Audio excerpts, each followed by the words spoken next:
धर्म धर्म के विषय में सब विचार करते हैं।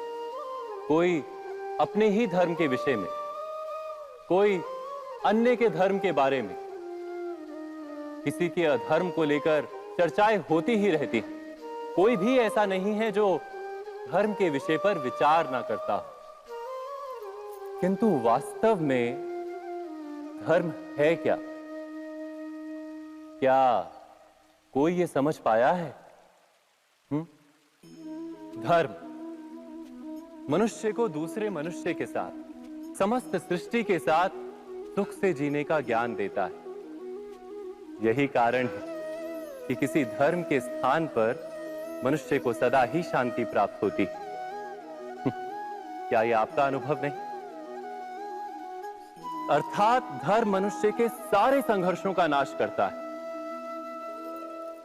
पर यह किस प्रकार संभव है कि किसी मनुष्य को किसी अन्य के साथ कोई संघर्ष ना हो?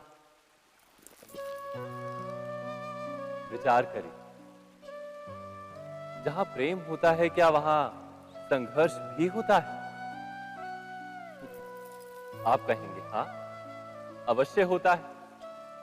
किंतु आप थोड़ा और विचार करेंगे तो ये जान जाएंगे कि जिस समय संघर्ष होता है उस समय प्रेम का विस्मरण हो जाता है और फिर इच्छाएं जागती, अहंकार जागता है, क्रोध जागता है, पर प्रेम ना, प्रेम नहीं जागता।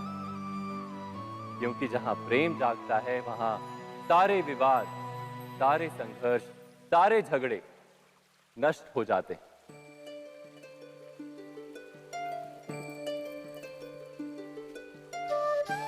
यदि ऐसा ही प्रेम सारे विश्व के लिए जागे तो केवल मनुष्य नहीं, पशु पक्षी के लिए, घास के तिनके के लिए भी यदि हृदय में प्रेम हो तो क्या कोई क्रोध का कारण रह जाता है?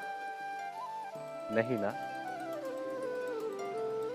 एक व्यक्ति के हृदय में दूसरे व्यक्ति के लिए जो प्रेम का भाव होता है, वही प्रेम भाव समस्त सृष्टि के लिए हो तो उसे करुणा कहा जाता है।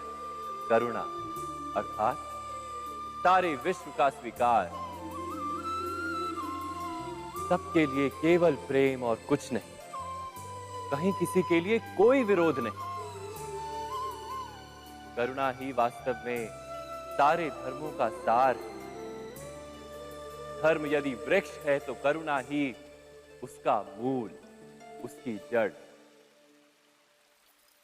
पर बार बार ऐसा समय आता है कि मनुष्य धर्म के मूल को ही भूल जाता है, कुछ नियमों को, परंपराओं को पकड़कर बैठता है और करुणा को भुला ही देता है। और ये जगत भर जाता है संघर्षों से, ईर्ष्याओं से, शोषण से, क्रोध से, बैर से, अर्थात अधर्म से। और तब परमात्मा को अवतार धारण करना पड़ता है मनुष्य को वास्तविक ज्ञान देने के लिए। महाभारत की ये कथा भी ऐसे ही समय की कथा है जब कुछ लोग परंपराओं को धर्म मानकर जीते थे और दूसरे अधर्म से भरे थे। क्रोध, बैर, महत्वाकांक्षाओं के भंवर में फंसकर धर्म का नाश कर रहे थे। व्यक्ति को व्यक्ति से प्रेम तो था, किंतु समस्त विश्व के लिए प्रेम नहीं था हृदय में। जगत में करुणा नहीं। इसी कारण से मैंने अवतार धारण किया।